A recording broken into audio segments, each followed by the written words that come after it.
ગોંડલમાં ભારતીય જનતા પાર્ટીના બે જૂથો વચ્ચેની લડાઈ એ પરાકાષ્ઠાની લડાઈ છે. ભાજપના જ આ બે જૂથોની લડાઈની વચ્ચે માત્ર ને માત્ર ધ્યાન બીજે કેન્દ્રિત કરાવવા માટે થઈને પોલીસનો દુરુપયોગ કરીને નિર્દોષ વ્યક્તિઓને સાવ ખોટા કેસીસમાં પકડવા માટેનું પોલીસ તંત્ર ભાગીદાર બની રહ્યું છે. મારે કહેવું છે કે પોલીસ એ પ્રજાના રક્ષક છે, ભક્ષક નથી. પોલીસ એ કોઈ પોલિટિકલ પાર્ટીના નોકર નથી, જનતાના જનસેવક છે. હું ચોક્કસ કહીશ કે જે પોલીસ અધિકારીશ્રીઓ આ પ્રકારની પ્રવૃત્તિ કરતા હોય એ મહેરબાની કરીને આ ધંધો ના કરે.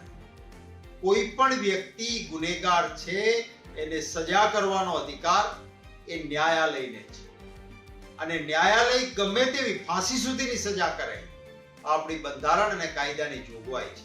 પોલીસને કોઈ અધિકાર નથી કે બેફામ રીતે લોકોને મારવાના, લોકોને ગમે તેવા કેમિકલ પાવા અથવા બીજી રીતે પરેશાન કરીને પોલીસ કસ્ટડીમાં બીજા નામ ખોલાવીને નિર્દોષ લોકોને રાજકીય રીતે હિસાબો સરભર કરવા માટે ભાજપના જ બે જૂથોના હાથા બનીને પોલીસ ના કામગીરી કરે ગોંડલમાં, એવી પણ ચોક્કસ હું માંગણી કરું છું. ઉચ્ચ અધિકારીઓને પણ હું જાણ કરવાનો છું કે આ પ્રકારની નીચા લેવલ પર કોઈ કાર્યવાહી ચાલતી હોય તો આને ચલાવી ન લેવાય.